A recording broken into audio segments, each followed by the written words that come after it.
Eugene McQuacking, the questionably famous duck detective, has fallen on hard times. Broke as he's ever been, kicked out of his apartment, spiraling deeper and deeper into a debilitating bread addiction, aren't we all? Things are looking pretty bleak. So, of course, when his lovably irritating sidekick Freddie Fredersen, who is also his landlord, invites him on a glamping trip, Eugene forces himself to go so he doesn't have to talk about how behind on rent he is. As it turns out, though, this campground, or glamp ground, whatever, is haunted, and some sort of celebrity is staying on the premises, and there's a kid's plushie with a poorly hidden camera sticking out of its face. Sounds like a great reason for the duck detective to do all sorts of uninvited snooping and quack the case. For those not in the know, Duck Detective: The Ghost of Glamping is the second in a now series of casual deduction games that take the explorative fill-in-the-blank format of The Case of the Golden Idol or Tangle Tower and shaves off all the darker, murdery bits. The result is a cute, funny, and very charming 2 to 3 hour mystery with just enough challenge to keep you engaged without ruffling too many feathers.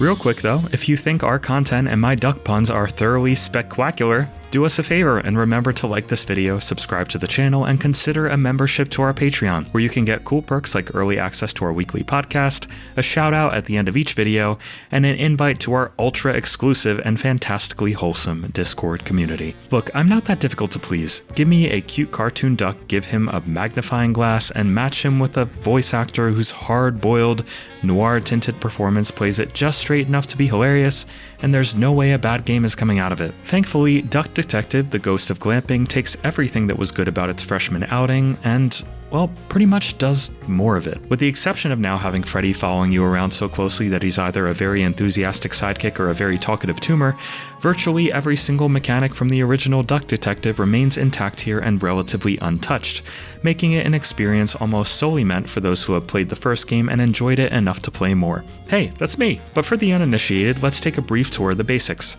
Each of the numerous cases you'll solve throughout the Duck Detective games will have you filling out sections of Detective McQuacking's journal. You'll assign both a first name and last name to each character in the game based on context clues, and then take on a variety of fill-in-the-blank puzzles that you'll solve with keywords you find within the game world. This is where a vast majority of Duck Detective's short runtime will take place, because while some keywords can be found in basic conversations with any given suspect, others will require you to inspect each character or objects you find with a magnifying glass to find smaller clues that contribute to the wider puzzle. You'll also ask suspects to comment on each other or specific clues you find, leading you further down the rabbit hole of hard-hitting enigmas such as, who is Freddy's mysterious new girlfriend? Okay, to be fair, not every mystery is only there to be cute and trivial. The further you go into the Ghost of Glamping, the more its broader story comes into focus, and you'll have to actually scrutinize the clues you're given to make the connections you need to. And while I wasn't being facetious when I said that the Ghost of Glamping is mechanically identical to the original game,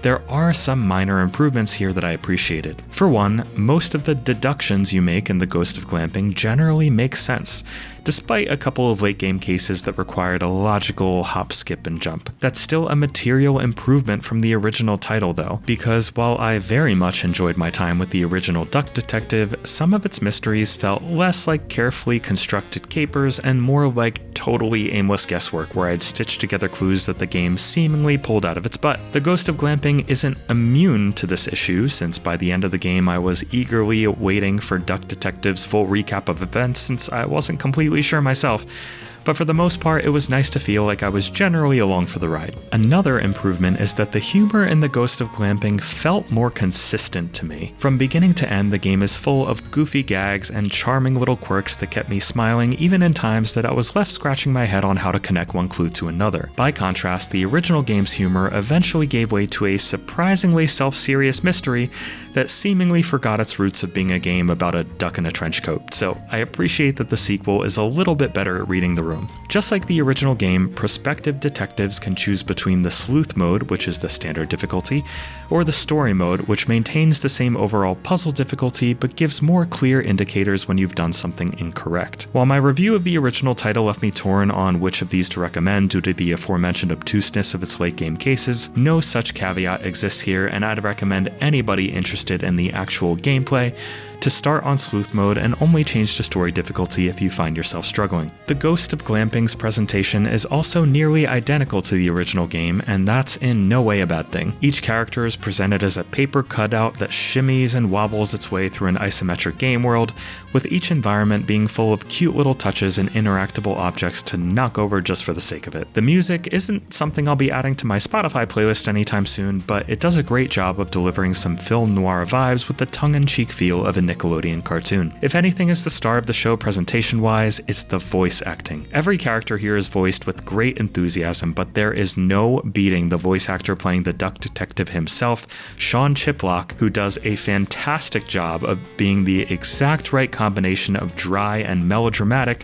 to imbue Eugene McQuacklin with tons of personality and charm. There's even a dedicated quack button, which is as excellent a design choice as it is an obvious one. The game also runs fantastically on the Steam Deck, making it a great casual title to play on the go. Ultimately, any fan of Duck Detective: The Secret Salami is going to feel right at home here. The Ghost of Glamping refuses to fix what's not broken about the original, instead opting for a more consistent tone and slightly less obtuse sleuthing that makes detective work feel that much more satisfying. If you haven't played the original Duck Detective and are interested in this, the stories are independent enough that you will technically be fine, but I'd still say you're better off playing them in order, if only to follow the wisps of overarching story that will clearly be culminating in another sequel before long, if the Ghost of Glamping's ending is anything to go by. And hey, you certainly won't hear me complaining. Indie devs, give me as many animal detective games as you can, don't hold back. So where does that place Duck Detective: The Ghost of Glamping on our scale from the indie Krampus indicating an absolutely terrible game all the way up to the thoroughly unmissable Golden Genie? Duck Detective: The Ghost of Glamping is a great experience that's improved on its predecessor just enough to earn itself a silver genie lamp of approval.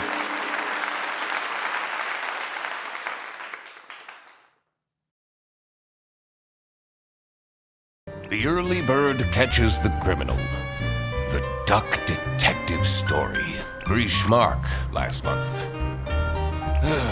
For far too long, you, the gamer, have been denied honest gaming coverage. Indie developers and publishers have lost their voice, but no longer. Like the video, subscribe to the channel, and head over to patreon.com/idreamofindiegames to join this epic campaign for indie visibility.